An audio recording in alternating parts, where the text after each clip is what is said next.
김민석 후보자 인사청문회가 막판 파행하면서 이재명 정부 첫 고위 공직자부터 여야 합의로 임명이 이루어지긴 어려워졌습니다. 검증이 끝났다는 여당과 달리 야당은 여전히 의혹이 해소되지 않았다는 입장인데 인사청문회 결과와 관계없이 임명될 거란 관측이 많습니다.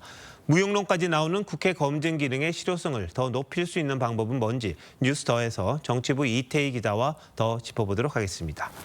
자, 이 기자, 민주당 기류 보면 이번 역시 야당이 반대해도 처리하는 거죠? 네, 그런 기류입니다. 문재인 정부 때 인사청문 보고서 없이 임명된 장관은 35명이나 됐습니다.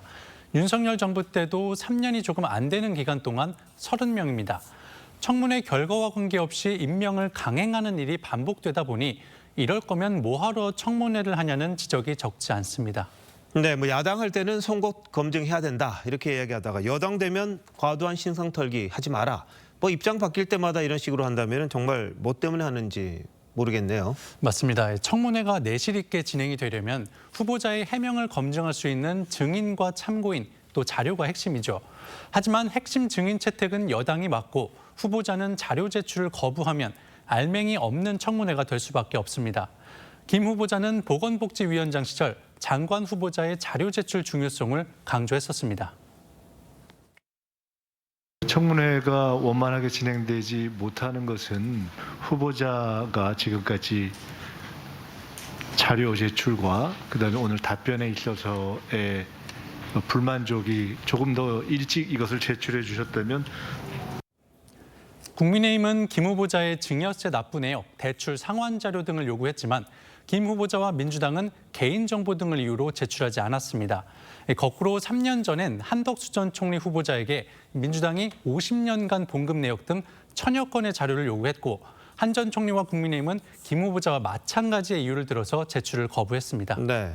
여야부도 내로남불 이런 비판을 피할 수가 없는데 자, 그럼 인사청문회 실효성 어떻게 높일 수 있을까요? 미국의 경우엔 백악관이 가진 인사 검증 자료를 의회가 요구하면 제출하도록 돼 있습니다. 야당 시절엔 한결같이 자료 제출 요구 권한을 강화하자거나 후보자의 허위 진술 시 처벌하자는 등의 제도 개선을 요구합니다. 하지만 여당이 되면 정책 검증에만 집중하고 도덕성 검증은 비공개로 하자는 주장을 합니다. 태도가 바뀌는 건 민주당, 국민의힘 모두 마찬가지입니다. 결국은 제도 자체보다도 입장에 따라서 말이 달라지는 이 정치권의 풍토가 가장 먼저 바뀌어야 한다는 지적이 적지 않습니다. 네. 근데 정권 초반이긴 합니다만 국민 여론이나 야당 무시하고 임명을 밀어붙일 경우에 좀 부담이 될 것 같기도 해요. 민주당 그런 생각 없습니까? 문재인 정부 당시 임명 35일 만에 사퇴했던 조국 전 법무장관 사례가 대표적이죠. 오늘 국민의힘 김용태 비대위원장이 시정 연설 전 환담 때 이재명 대통령에게 김 후보자 지명 철회를 요구했는데 이 대통령은 별다른 말은 없었던 걸로 전해졌습니다. 다만 옆에 있던 대통령실 관계자가 대통령 국정 지지율이 약 50%를 넘는 것을 생각해달라고 했다는데요.